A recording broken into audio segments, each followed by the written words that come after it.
Hai semuanya, selamat datang di sesi bedah materi kita kali ini. Coba deh anggap aku kayak kakak perempuan atau mentor kalian aja yang bakal nemenin kalian ngelewatin kerasnya dunia kerja. Hari ini kita punya panduan survival yang esensial banget. Kita nggak cuma ngomongin gimana caranya naik level di manajemen perkantoran dan bisnis, tapi juga gimana caranya biar tetap waras. Kita bakal bongkar rahasia pelayanan prima, dan yang paling penting nih, gimana cara ngalahin musuh terbesar kita semua, burnout. Jadi siapin catatan kalian, yuk kita mulai. Pernah nggak sih kalian ngerasa happy banget cuma gara-gara barista di kafe langganan ingat nama kalian? Coba deh bayangin, kalian lagi pesen kopi atau bubble tea favorit, terus kasirnya senyum hangat, manggil nama kalian pas pesenannya jadi. Tempatnya bersih, minumannya juga enak. Wah, rasanya tuh seneng banget kan? Kalian ngerasa dilihat, ngerasa dihargai. Nah, perasaan hangat itulah yang jadi inti obrolan kita hari ini. Kalau kita diperlakukan sebaik itu, kita nggak cuma sekedar puas, tapi kita bakal jadi pelanggan yang loyal banget. Oke, ini dia peta perjalanan kita hari ini. Kita bakal mulai dari pengantar pelayanan prima, terus masuk ke dimensi kualitas, konsep 3A, anatomi pelanggan, ancaman burnout, dan terakhir, solusi dan perawatan diri. Jadi kita nggak cuma belajar cara ngelayanin orang lain ya, tapi juga gimana melindungi kesehatan mental kita sendiri. Masuk ke bagian pertama, pengantar pelayanan prima, yang ternyata lebih dari sekedar senyuman. Di dunia kerja profesional, pelayanan tuh bukan cuma basa-basi. Ini beneran senjata rahasia kalian yang paling krusial buat menangin hati banyak orang. Jadi, menurut ahlinya nih, LTNMI, pelayanan prima atau excellent service itu adalah cara ngelayanin pelanggan yang memuaskan banget sampai melampaui ekspektasi. Kalau pakai bahasa sekarang nih, intinya sih nge-treat pelanggan kalian layaknya tamu VIP. Bukan sekedar menuhin standar minimal atau ngasih apa yang mereka minta, tapi ngasih kejutan manis yang bikin mereka mikir, wah gila sih pelayanannya keren banget. Lanjut ke bagian 2, dimensi kualitas alias 6 metrik pelayanan yang baik. Gimana sih cara kita ngukur kalau interaksi kita tuh udah beneran sukses? Menurut konsep Vincent Gespers, ada 6 dimensi penting nih. Oke, kesopanan dan keramahan itu udah pasti ya. Tapi coba perhatiin sisanya. Ketepatan waktu, biar orang nggak lumutan nunggu. Terus akurasi informasi yang dikasih. Dan jangan lupa, elemen fisiknya juga penting banget. Lingkungan yang bersih, lokasi yang gampang dicari, sama fasilitas yang memadai. Ya, percuma kan kalau stafnya super ramah tapi ruang tunggunya berantakan atau antriannya lama luar biasa. Jadi semua elemen ini benar-benar harus jalan barengan. Nah, sekarang bagian 3, konsep 3A, kunci utama kesuksesanmu. Ini favorit aku sih. Soalnya ini tuh benar-benar cheat code yang gampang banget dihafal buat ngasih pelayanan yang sempurna. Konsep ini tuh ngalir secara kronologis. Langkah pertama attitude atau sikap, terus attention atau perhatian, dan yang ketiga action atau tindakan. Ketiganya ini nggak bisa berdiri sendiri-sendiri, tapi saling ngebangun.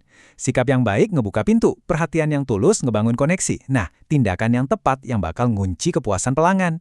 Yuk kita bedah satu-satu. Pertama, attitude. Kesan pertama itu nyaris permanen loh. Penampilan rapi, senyum hangat, pikiran positif, itu non-negotiable.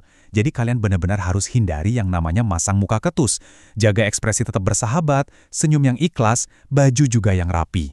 Dan yang paling penting, jangan pernah mandang pelanggan sebelah mata. Attitude yang benar tuh bahkan langsung mancarin aura profesional kalian. Habis attitude, kita masuk ke attention. Ini tuh tentang fokus total. Zaman sekarang kan kita hobi banget nih multitasking atau dengerin orang sambil mata asyik scrolling layar HP.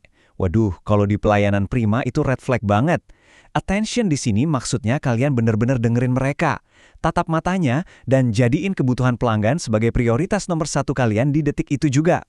Terakhir dari 3A, action, wujudkan. Ini adalah fase eksekusi. Percuma kalian punya senyum paling manis dan perhatian paling tajam kalau ujung-ujungnya masalah mereka nggak beres. Buktikan attitude dan attention kalian lewat hasil yang nyata. Layani dengan efisien, nggak usah bertele-tele. Coba deh sebut nama pelanggan, itu ngaruh banget. Terus, tunjukin empati yang benar-benar tulus. Make it happen.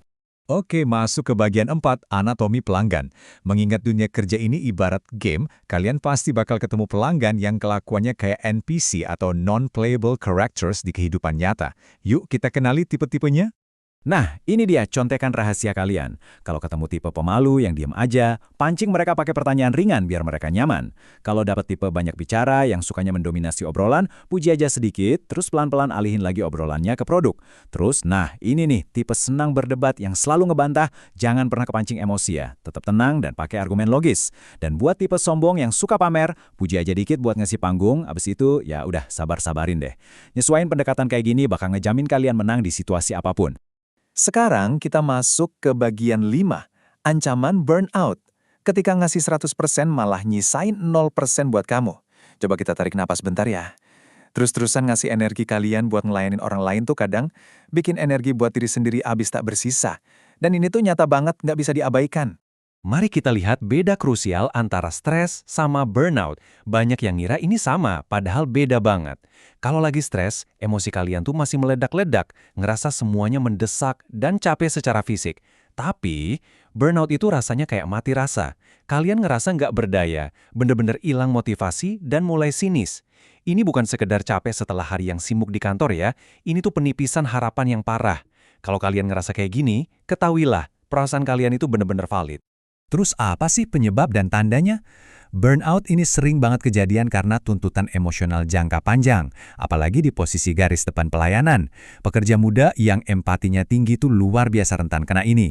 Kalian harus waspada kalau udah mulai ngerasa capek kronis, ngerasa diri kalian nggak berguna, atau mulai bersikap sinis. Apalagi kalau peran kerjaan kalian nggak jelas dan nggak ada support sama sekali dari atasan. Wah, itu udah lampu merah banget.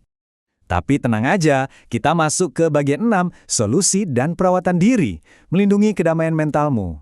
Waktunya kita ngelawan balik pakai langkah yang taktis. 30. Ingat ya, angka ini mutlak banget. 30 menit adalah waktu minimal setiap harinya yang wajib kalian luangin buat me time.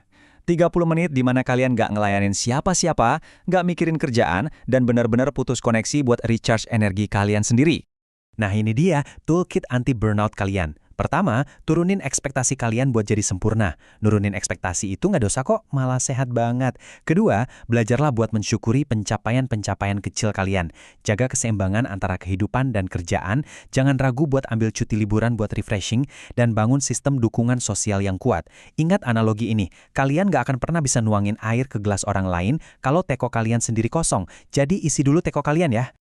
Sebagai penutup sesi kita hari ini, aku mau ninggalin satu pertanyaan nih buat kalian renungin. Ngasih pelayanan prima ke pelanggan emang kunci sukses karir kalian.